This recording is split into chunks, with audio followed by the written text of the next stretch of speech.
Bwana Yesu asifiwe. Namshukuru Mungu kwamba wote tu wazima, na ndio maana tumepata nafasi ya kukutana katika mkutano huu ili tuweze kusema habari za Mungu.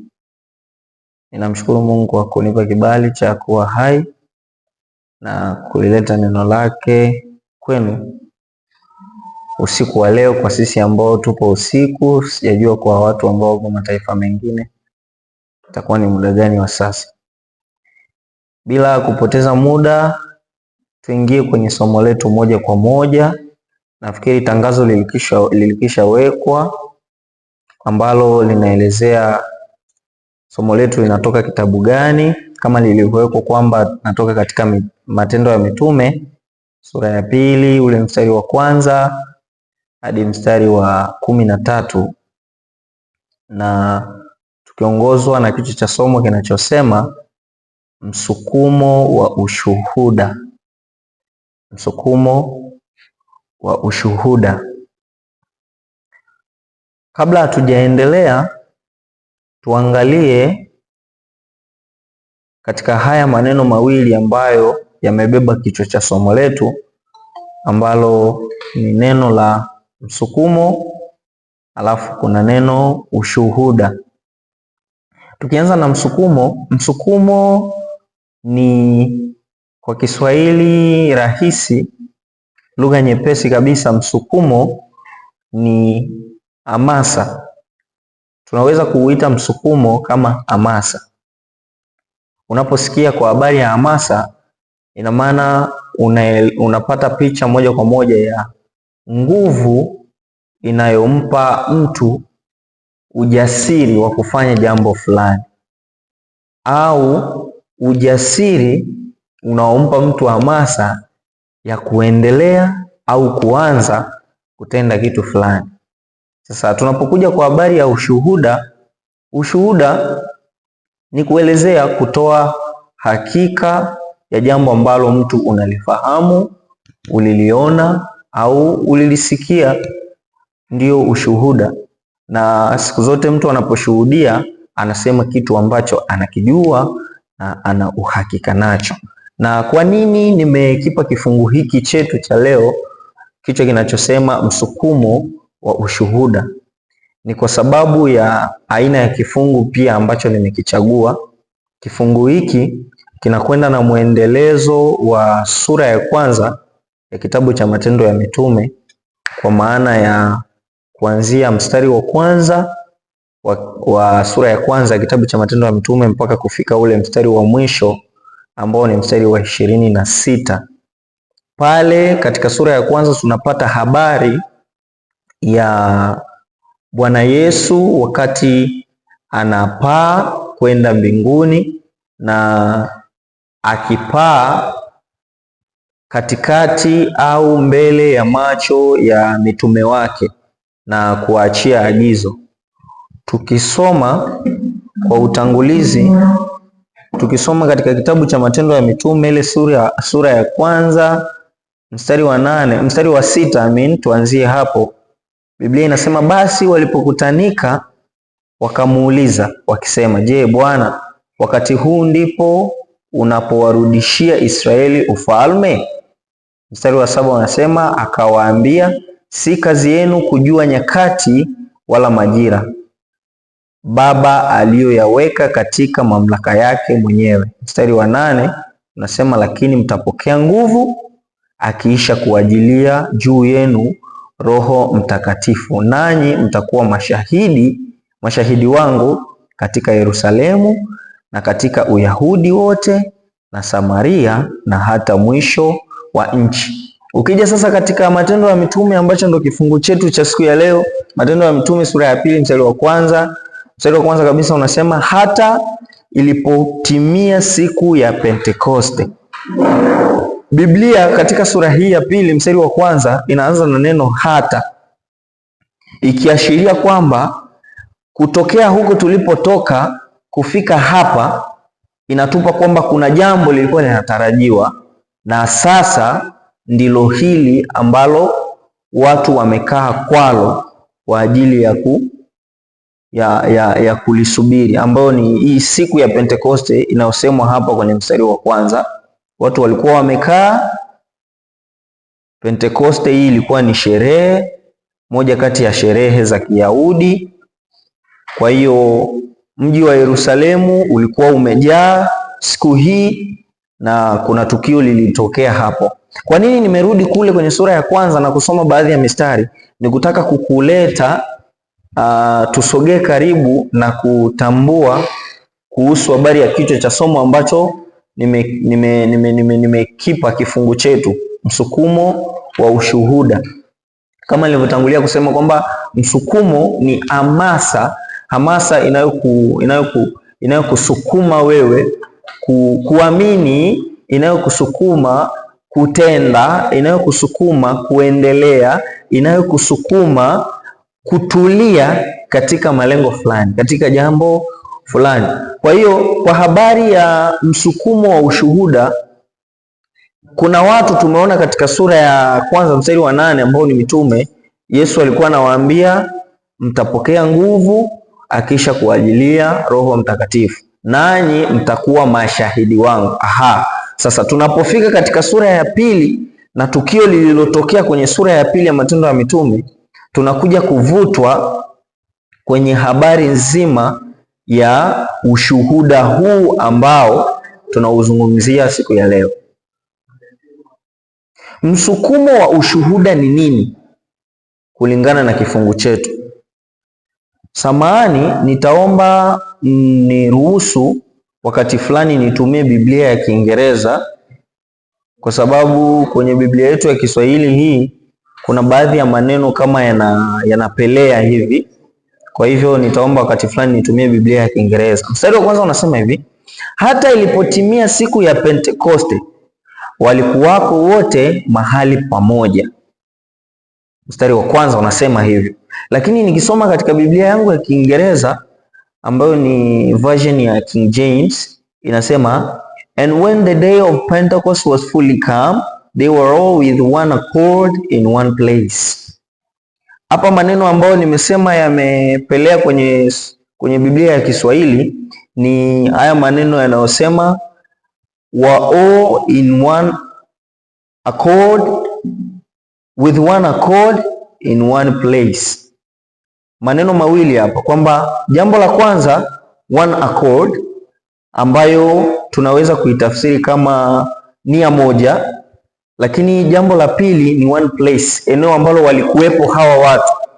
Kuna watu walikuwa katika sehemu moja wametulia, lakini sio tu kuwa katika sehemu moja, walikuwa wana nia moja. Sasa msukumo wa ushuhuda ni nini? Jambo la kwanza tunalipata katika mstari wa kwanza. Msukumo wa ushuhuda ni umoja, kulingana na mstari wa kwanza, kwamba hawa watu walikuwa wamekaa mahali fulani, na siku zote kama tunavyojua, mnaweza mkawa mmekaa mahali mko pamoja, lakini msiwe na umoja. Kwa nini nasema hivi? Tujipe mfano mdogo. Chukulia ni kikundi fulani kama kikundi chetu cha Gospel Clarity. Tuseme labda sisi wote ni watu ambao tunaishi Tanzania, alafu huwa tuna kawaida ya kufanya meetings. Tunakutana tukiwa tunaonana face to face. Sasa imekuwa kuna mada imekuwa raised pale, kuna mada imeanzishwa, tukaanza kuidiscuss hiyo mada, tunaijadili. Lakini pale katikati yetu kuna baadhi yetu wameikubali, lakini kuna baadhi yetu wamepingana nayo, lakini kuna baadhi yetu wenyewe hawajaikubali wala hawajaikataa, wamebaki katikati. Kwa hiyo unaweza ukaona tofauti kati ya watu ambao wapo pamoja na tofauti ya watu ambao wako pamoja kwa umoja. Bwana Yesu asifiwe sana. Kwamba hawa watu walikuwa pamoja kwa mujibu wa Biblia hii ya Kiingereza niliyoisoma ya mfalme Yakobo, kwamba watu walikuwa pamoja.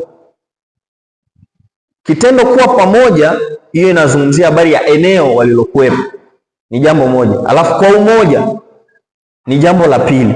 Kwa hiyo ili wapate msukumo wa kushuhudia, maana Yesu aliwaamuru, aliwaambia Hawa watu kwenye sura ya kwanza walipokutana na Yesu baada ya Yesu kufufuka, walikuwa wanamuuliza sasa, Yesu, wewe muda wote ambao tumeishi na wewe ulikuwa unazungumza habari ya Masihi, kwamba wewe ndio Masihi, wewe ndio mwana wa Mungu, na sisi tunavyomfahamu Masihi atakuja kwa nguvu na utukufu. Kwa hiyo mentality za wanafunzi wao tena shara wanamuuliza Yesu, wanamwambia sasa, Bwana, hivi hiki ndio kile kipindi ambacho unakwenda kuturejeshea ufalme? Maana yake kumbuka, kipindi hiki kilikuwa ni kipindi ambacho Wayahudi wanatawaliwa na ufalme wa Kirumi. Ufalme wa Kirumi unatutesa Bwana. Sasa vipi, huu ndio ule muda ambao unakwenda? Hawa watu mentality zao zilikuwa zimebase kwenye tuwezi kusema kwenye siasa, kwenye mambo ya worldly government, yani mambo ya kidunia huko, kwamba sasa Yesu amekuja, yeye ndo atakuwa mfalme, atamuua Herode au atamshinda kwa namna yoyote ya nguvu ya kimaajabu, kwa kuwa ni Masihi, basi na sisi tuta take over pale na tutaendelea. Ukisoma katika vitabu vya Injili unaona wale ndugu wawili Yakobo wale ndugu wawili ambao walimwendea Yesu, wanamwambia tunaomba katika ufalme wako, mmoja akae upande wa kulia na mwingine akae mkono wako wa kushoto. Yesu akamwambia, amjui mnachokiomba. Kwa hiyo yale mawazo ya kwenye vitabu vya Injili ambayo wanafunzi wa Yesu walikuwa nayo, unakuja unayapata mpaka kwenye kitabu cha Matendo ya Mitume, kwamba sasa Bwana, huu ndio ule wakati ambao utarejeshea Israeli ufalme.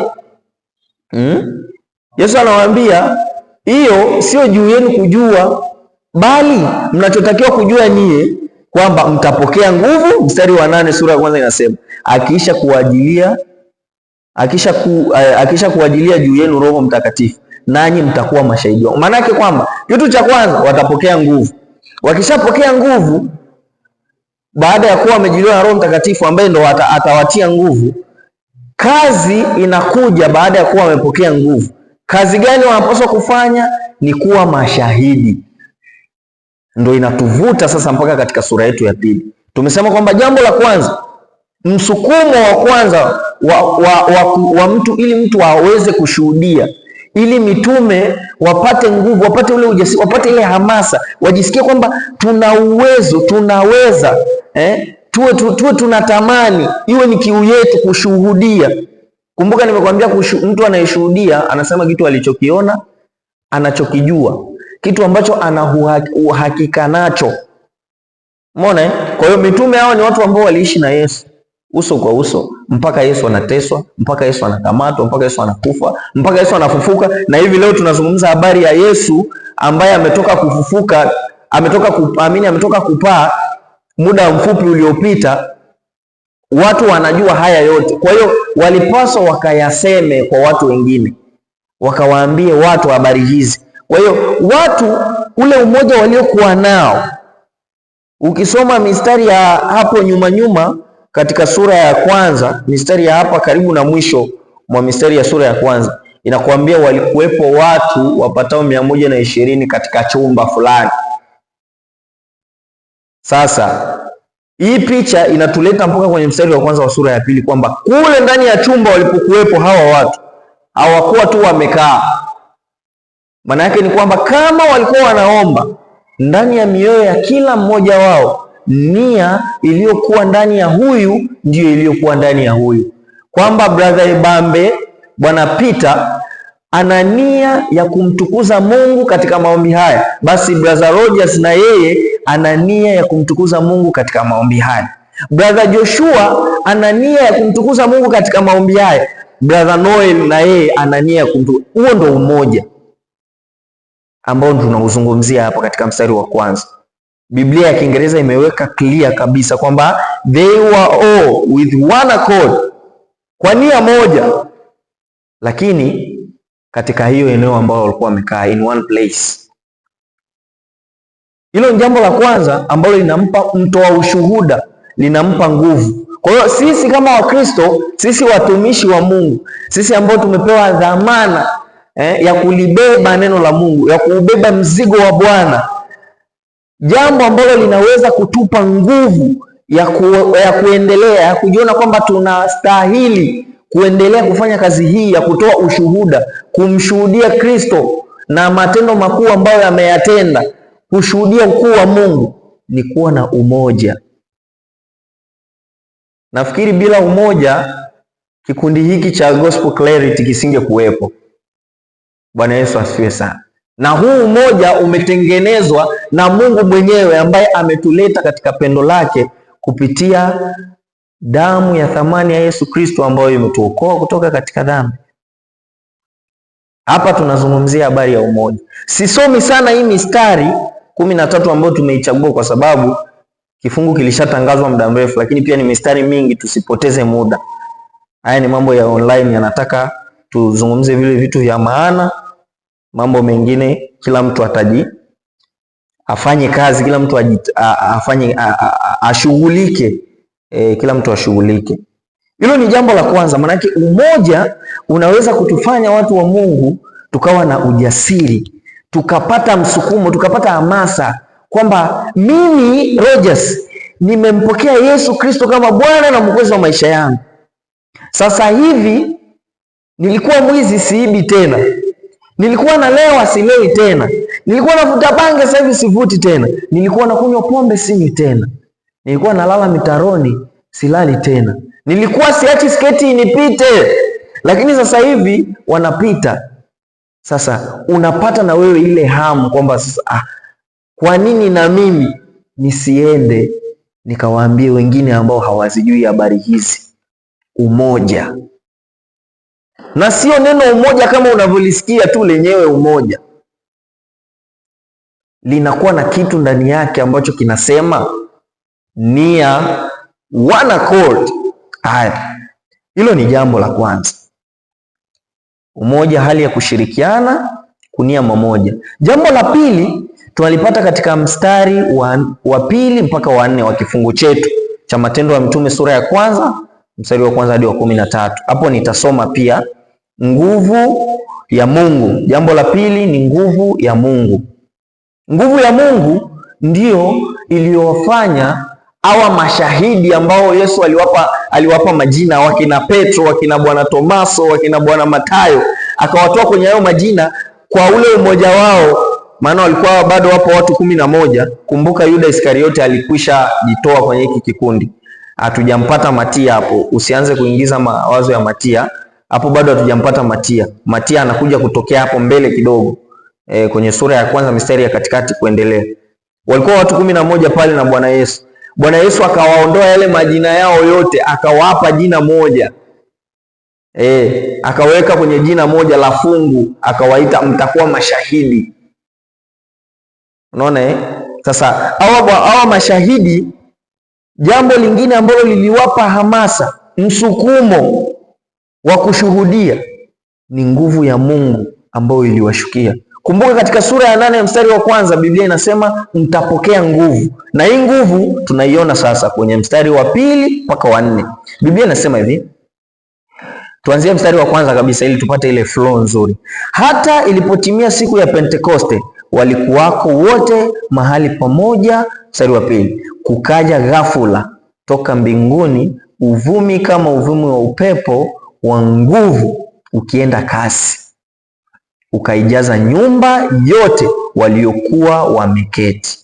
Kukawatokea ndimi zilizogawanyika kama ndimi za moto uliowakalia kila mmoja wao. Wote wakajazwa na Roho Mtakatifu, wakaanza kusema kwa lugha nyingine kama Roho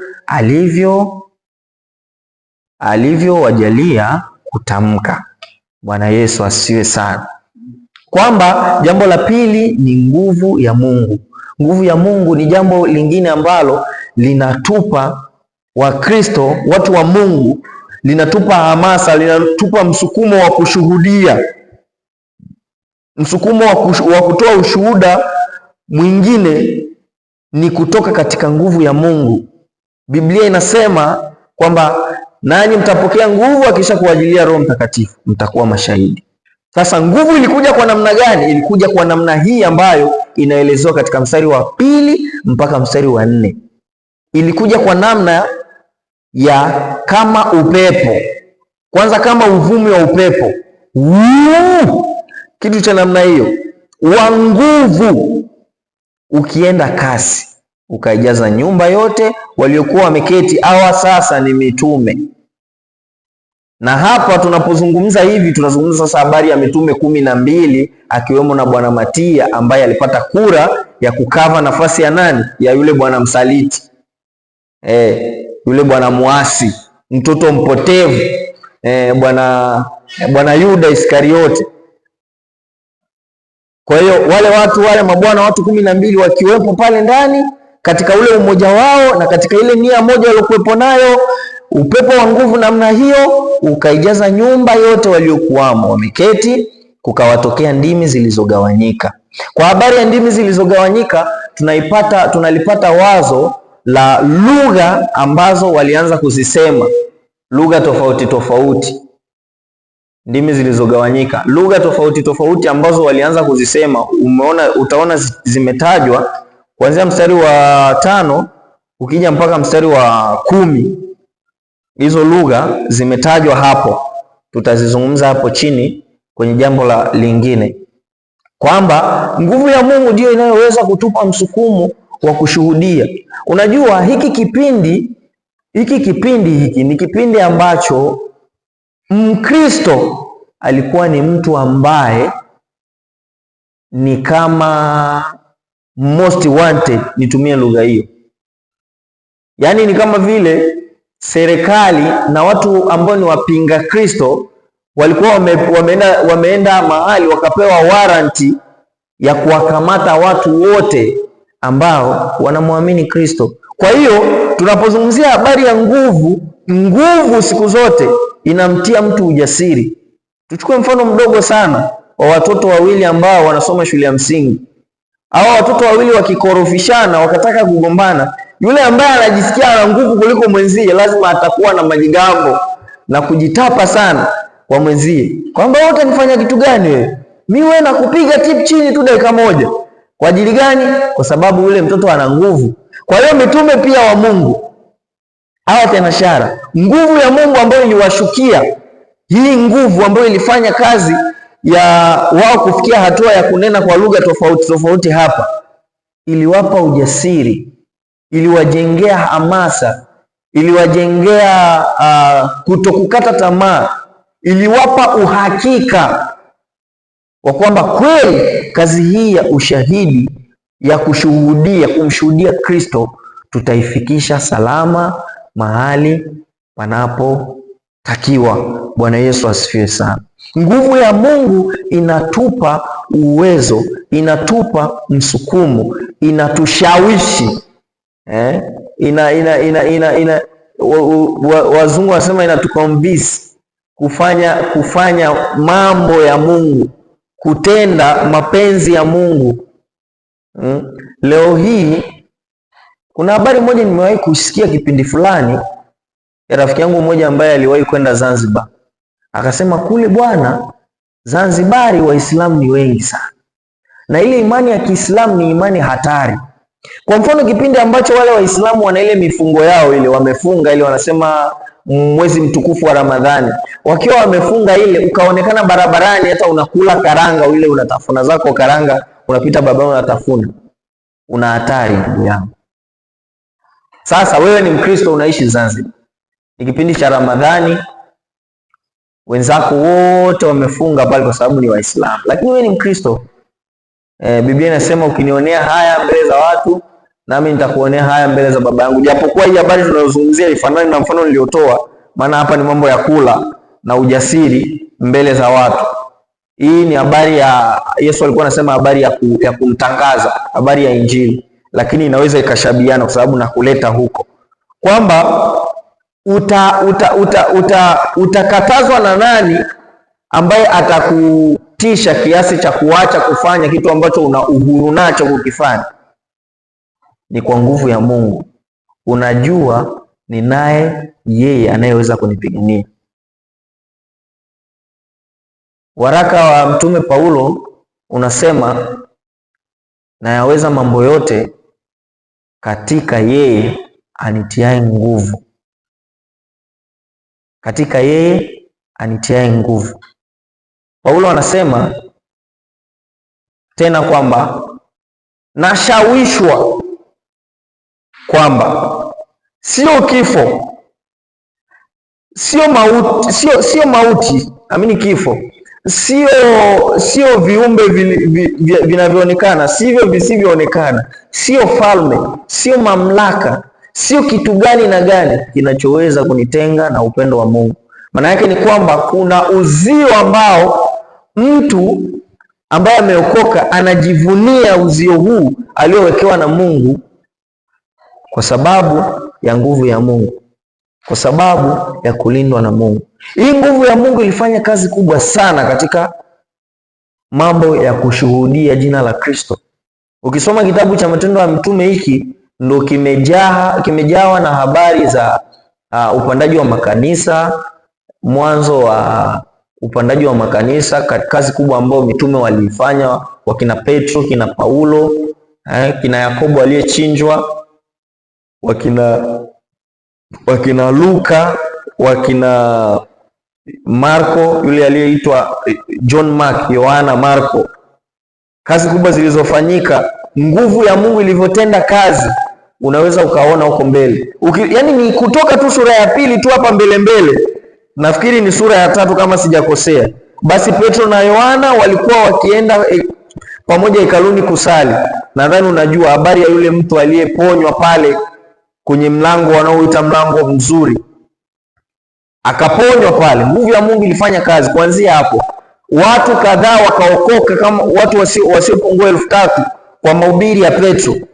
Haya, tumetoka hapo tunaenda mbele tu hapa hivi, watu wengine kadhaa wakaokoka, alafu kundi lilikuwa linaokoka, kundi kubwa. Hii ni nguvu ya Mungu ambayo waliipokea hawa watu. Na hii nguvu ilifanyaje kazi? Ilifanya kazi katika neno ambalo walikuwa wakilitamka linalohusu Injili. Walikuwa wakisema Yesu anaokoa, lile neno linatoka na nguvu. Nikupe challenge, mtumishi wa Mungu, siku ya leo, mimi na wewe, katika dunia ya sasa, dunia iliyoendelea sasa hivi. Kuna mtu mmoja leo jioni alikuwa ananionyesha, anasema, waimbaji bwana, huu mtandao wa AI unawachangamotisha bwana. AI inafanya nyimbo kali kuliko hata waimbaji wengine wa kawaida. Yani mtu, the real man, anashindwa kufanya nyimbo nzuri kuliko mtandao. Limashine linafanya nyimbo nzuri kuliko mtu. Wakati hili mashine ili program limetengenezwa na mtu mwenyewe. Je, katika dunia hii ya sasa ya maendeleo ya uchumi, vita huku na kule, tunaweza kuhubiri neno la Mungu sisi kulingana na vile tulivyojipanga, kulingana na ule ujasiri tulionao, kulingana na msukumo, hamasa tulionayo? Tunaweza kuhubiri neno likawa na nguvu kama waliohubiri mitume? Of course yes, tunaweza kufanya, lakini ni kwa msaada wa nguvu ya Mungu, sio kwa nguvu zetu. Unaweza ukaona sasa hivi mikutano ni mingi sana ya kiinjili, na people are flocking there. Watu wanaenda wengi sana huko. Utasikia pokea magari, pokea muujiza wako, na baada ya hapo yule aliyepokea akienda kushuhudia, anashuhudia na mshukuru baba fulani amenijalia kupata hivi, kama vile yule bwana nguvu yake ndiye iliyefanya kazi. Of course nguvu zao ndizo zinazofanya kazi, lakini je, sisi tunatumia nguvu zetu? Hapana. Sisi tunatumia nguvu ya Mungu. Sisi tunatumia neno la Mungu. Paulo anawaambia watu katika waraka wake fulani, anasema sisi tulipokuja kwenu hatukuja na maneno ya ushawishi. Unajua kuna maneno ya ushawishi. Ukiingia kwenye mitandao sasa hivi, huu mtandao wa TikTok, kuna hao wanaitwa motivational speakers. Kuna mtu anaweza ukawa unamwangalia kwenye mtandao anazungumza kitu mpaka ukatoa machozi. Lakini Paulo anasema sisi hatukuja hivyo. Sisi tulikuja na Injili inayookoa. Katika Wakorinto wa kwanza, Paulo anasema msalaba wa Kristo kwa wengine ni upuuzi, lakini kwetu sisi ni nguvu ya Mungu.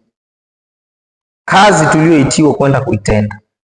Kwa hiyo msukumo wa pili kulingana na kifungu chetu ni nguvu ya Mungu uliowapa watu nguvu ya kusema neno la Mungu, ya kulihubiri neno la Mungu, kumhubiri Kristo. Na watu hawa walisema kwa lugha nyingine kama Roho alivyowajalia kutamka. Hem, tuzungumzie neno nyingine hapa, maana hapa kuna tatizo, hapa kuna shughuli hapa duniani hasa kwa ulimwengu wa sisi wasomi wa neno la Mungu, wana theolojia tunajiita hivi. Hapa kwenye neno nyingine hapa, Biblia inasema, ya Kiingereza inasema another with other tongues. Biblia haijasema new tongues, Biblia imesema other tongues. Kumbuka, kitu kipya, new, ni kitu ambacho hakikuwepo, kinatengenezwa na ndo kinaanza, from that time kinakuwa in existence. Nikupe mfano mdogo kwenye kitabu cha Mwanzo. Wakati Mungu amemuumba Adamu, mwanamke alikuwa hajawepo. Alivyochomoa ubavu wa Adamu, akatengeneza mwanadamu mpya, akamtoa Hawa hapo. Kwa hiyo kitu kipya ni kitu ambacho hakikuwepo. Maana yake ni kwamba kama Biblia ingesema wakazungumza kwa lugha mpya, maana yake ni kwamba lugha ambazo walizungumza hazikuwahi kuwepo duniani. Lakini ashukuriwe Mungu wa mbinguni ambaye anatuondoa katika mkanganyiko. Biblia inasema wakazungumza kwa lugha nyingine. Maana yake ni kwamba walikuwa na lugha zao walizokuwa wanazungumza. We all know that wakina Petro walikuwa ni Wayahudi. Kwa hiyo walikuwa usually walikuwa wanazungumza Kiyahudi, Kiebrania, wengine walikuwa wanazungumza Kirumi, labda wale ambao walikuwa wanakifahamu, maana walikuwa wanaishi, wamemilikiwa na Warumi, wanaishi na jamii ya Kirumi, na lugha nyingine zilizokuwepo. Biblia hapa inasema wakazungumza, wakasema kwa lugha nyingine. Sasa sio kusema tu, walisema kama Roho alivyowajalia kutamka. Maana yake walizungumza kitu ambacho kwao wao ndio kilikuwa ni kipya, kwa sababu hawakuwahi kukiexperience. Lakini katika uasili wake hicho kitu sio kipya, kwa sababu ni kitu kinaitwa kitu kingine. Bwana asifiwe sana, tuelewane hapo. Kwa Petro, lugha aliyoizungumza ambayo sio Kiyahudi, pale kwake ilikuwa ni lugha mpya kwake Petro yeye. Lakini lugha aliyozungumza Petro kwa uasili wake, hiyo lugha yenyewe haikuwa mpya, kwa sababu inaitwa lugha nyingine. Tuzungumze hapo, tuchambue mpaka mstari wa 11 kabla hatujaenda kumalizia. Biblia inasema mstari wa 5, na walikuwako Yerusalemu Wayahudi wakikaa, watu wataua, watu wa kila taifa chini ya mbingu. Basi sauti hii iliposikiwa, makutano walikutanika, wakashikwa na fadhaa, kwa kuwa kila mmoja aliwasikia wakisema kwa lugha yake mwenyewe. Wakashangaa wote, wakastaajabu, wakiambiana, tazama, hawa wote wasemao si wa Galilaya? Maana yake ni kwamba hawa watu wanaozungumza hizi lugha ambazo ni za kwetu tunawaelewa. Hawa watu hawa, huyu Rogers huyu si ni Mhaya huyu wa kule Bukoba huyu? Ameanzaje kuzungumza Kinyarwanda hapa Rwanda? Amejifunza lini? Amejifunza lini hii lugha? Kwa Rogers Kinyarwanda inakuwa ni lugha mpya kwa sababu hajawahi kuexperience kuizungumza. Lakini Kinyarwanda sio lugha mpya, ni lugha ambayo ipo, kuna watu wanaizungumza. Bwana asifiwe sana. Mstari wa 7 unasema, wakashangaa wote, wakastaajabu, wakiambiana, tazama, hawa wote wasemao si wa Galilaya? 8, imekuwaje basi sisi kusikia kila mtu lugha yetu tuliozaliwa nayo? 9, hapa anataja mataifa siyasomi hayo tafadhali. Twende 10 pia bado anawataja, tumalizie 11 ndo anamalizia. Wakrete na Waarabu tunawasikia tunawasikia. Yani hao wanaozungumza sasa hapa kuanzia mstari wa 5 mpaka hapa 11 nilipofika, ninapopasoma sasa hivi, ni hao watu ambao walikusanyika baada ya kusikia hizo kelele na nguvu iliyoshushwa na Roho wa Mungu ikawakalia hao watumishi wa Mungu wa mitume, wakazungumza hivi vitu ambavyo ni matendo makuu. Sikiliza mstari wa 11 unasema, Wakrete na Waarabu tunawasikia hawa wakisema kwa lugha zetu matendo makuu ya Mungu. Bwana Yesu atukuzwe. Jina la Bwana libarikiwe sana. Kitu ambacho mitume walikizungumza kwenye hizi lugha mpya, hizi lugha nyingine, hizi lugha nyingine, kilikuwa kinaitwa matendo makuu ya Mungu. Hawakuzungumza tu ovyo ovyo, yani mtu akaanza tu kuzungumza. Ngoja nikupe mfano. Ndugu yangu bwana brother kaka Peter kutoka kule Marekani, nafikiri unakumbuka kule maskani kwetu tulipotokea, machimbukoni kwetu.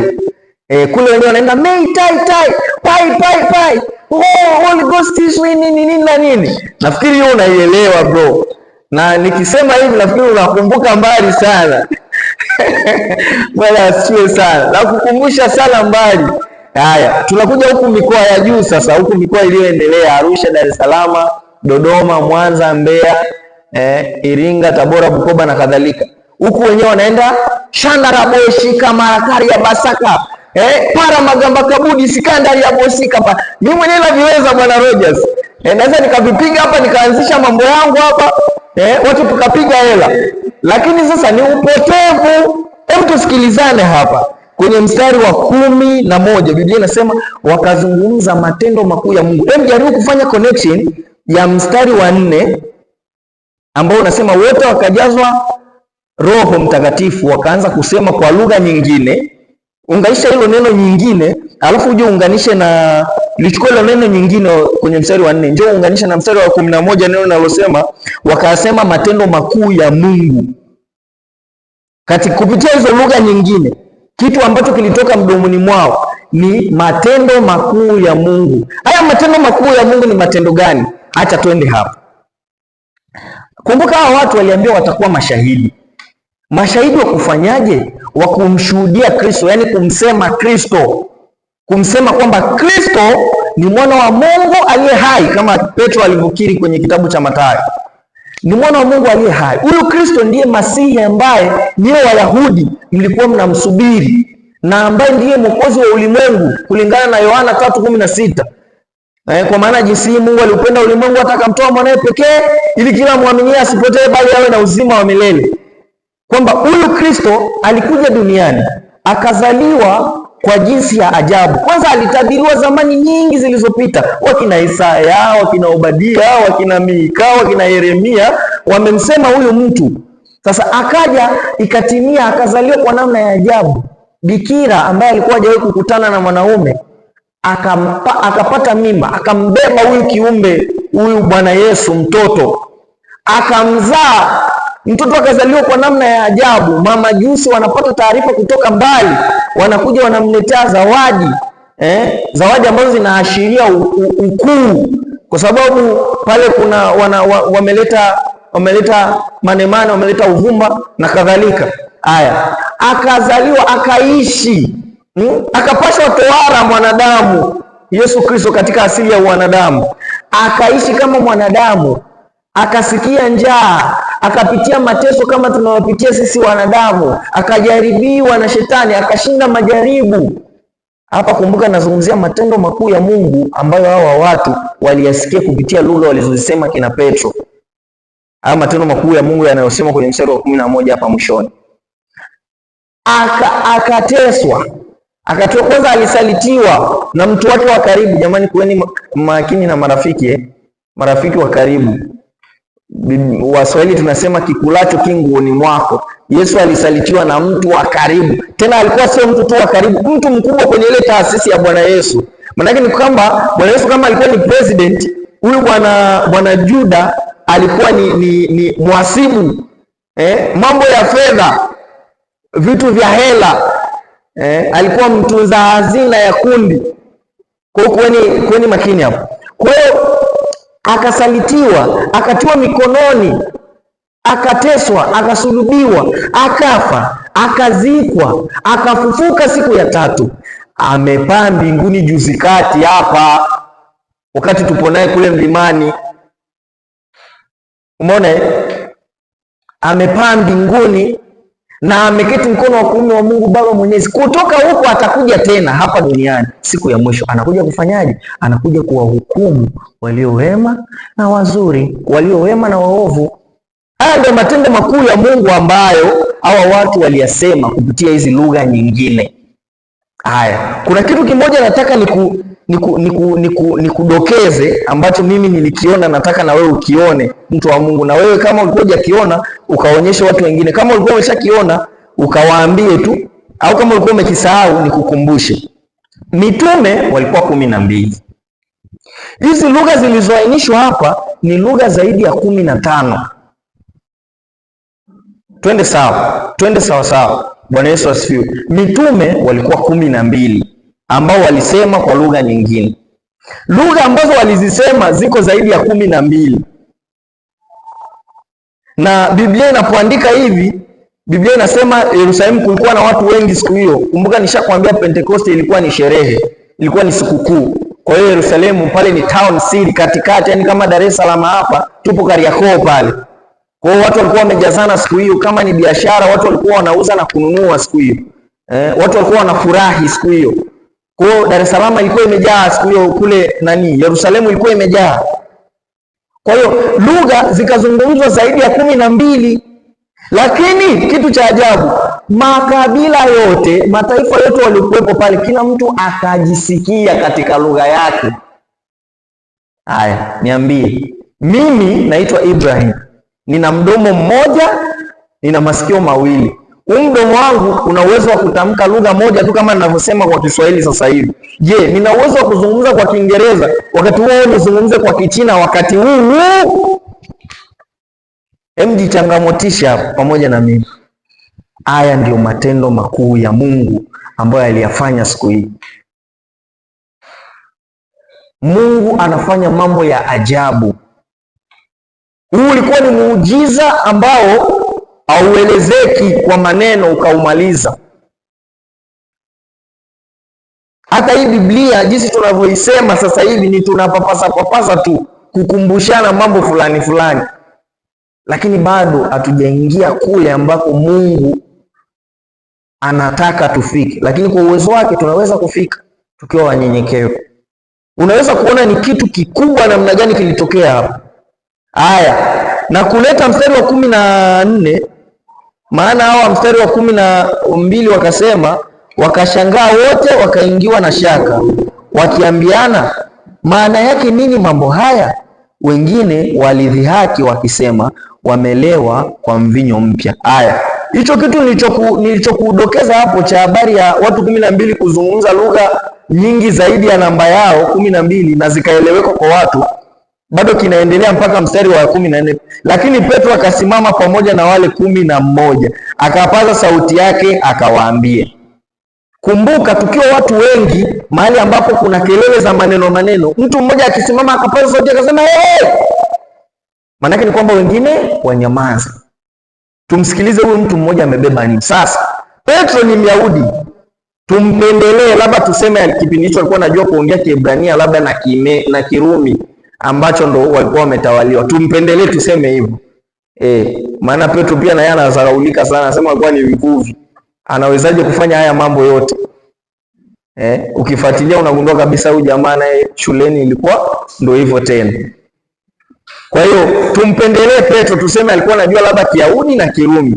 Sasa akapiga kelele, hawa mataifa yote tena, makabila yote hayo yaliyotajwa na yale ambayo hayakutajwa, na hizo lugha zote wote tena wakanyamaza, kila mtu akamuelewa Petro, kiasi cha kwamba ukienda na hii sura ya 2 mpaka huko mwishoni watu wanaokoka. Matendo makuu ya Mungu. Matendo makuu ya Mungu. Jambo la mwisho ilikuwa ni kwa ajili ya kusudi la Mungu. Msukumo wa ushuhuda mwingine kulingana na kifungu chetu ni kusudi la Mungu. Mstari wa 11 hadi mstari tunamalizia watumishi wa Mungu Nilikuwa mmenipa dakika 30 lakini nimeibaiba, nimeendaenda. Naomba nimalizie tafadhali. Kusudi la Mungu, jambo la mwisho, mstari wa 11 hadi wa 13. Nimeshaisoma sana hiyo mistari, kwamba agizo la kuitimiza kazi ya Injili liliwafanya kumtukuza Mungu hata katika uwezo mpya waliopewa wa kuzungumza katika lugha nyingine, katika lugha ngeni. Hata pamoja na kupewa ule uwezo kwamba sasa mimi ninaongea Kiswahili, nimejikuta nimeanza kuongea Kirundi labda cha kule Burundi, kule majirani zetu wa Tanzania. Sitazungumza vitu vya ajabu, nitazungumza mapenzi ya Mungu. Kusudi la Mungu lisimame. Kusudi la Mungu ilikuwa ni nini? Ushuhuda. Watu wamshuhudie Kristo, watu wayaseme matendo makuu ya Mungu, mambo ambayo Mungu ameyafanya kwa ajili ya ulimwengu, kumtoa mwanaye wa pekee aje afe kwa ajili ya dhambi ya ulimwengu huu. Tufanye jumuisho hapa katika mambo haya matatu ambayo tumejifunza. Tumesema msukumo wa ushuhuda ni umoja ambao walikuwa nao mitume katika mstari wa kwanza. Tukasema msukumo wa ushuhuda ni nguvu ya Mungu ambayo inapatikana katika mstari wa 2 mpaka wa 4, lakini kusudi la Mungu katika mstari wa 11 hadi wa 13. Hapa katika kusudi la Mungu utaona jinsi ambavyo watu wanashangazwa kwamba watu waliyasema matendo makuu ya Mungu pamoja na kwamba walisema lugha ambazo hawakuwahi kuzisema toka kuzaliwa kwao, pamoja na kupata experience mpya. Leo hii watumishi wa Mungu, ulikuwa unaendesha pikipiki, ukinunua gari unaanza kutumwagia matope. Je, ndio kusudi la Mungu kukupa gari hilo? Mungu anakuinua ili umtukuze yeye. Yohana alipoambiwa na wanafunzi wake, Yohana Mbatizaji alipoambiwa na wanafunzi wake, Bwana, yule uliyetuambia tumemwona akibatiza. Yohana aliwaambia wanafunzi wake nini? Yeye, mimi nipungue, lakini yeye aongezeke. Kanisa la Mungu, watu wa Mungu, watumishi wa Bwana, aongezeke Kristo, sisi tupungue. Tunaishi katika dunia ambayo imechafuka vibaya mno. Kanisa linakwenda ovyo, yani ovyo sana. Tunafanyaje? Sisi wachache ambao tunaijua hii kweli, kwa nini tusikae tukaungana kama hivi tunavyoungana, tukawapelekea na wengine habari njema, tukaenda kuwashuhudia, na huku tukiwa tunahamasika kupitia umoja tutakaokuwa nao, kupitia nguvu ya Mungu ambayo Mungu atatukirimia, kupitia kulibeba kusudi la Mungu. Atukuzwe Mungu ambaye ametupa kibali cha kulisikiliza neno lake jioni ya leo, na kushukuru kwa uvumilivu wako. Mungu akubariki sana.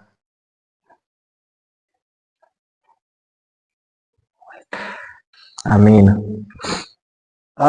Watumishi wa Bwana, watumishi wa Mungu, nashukuru kwa ujumbe ambao umesema na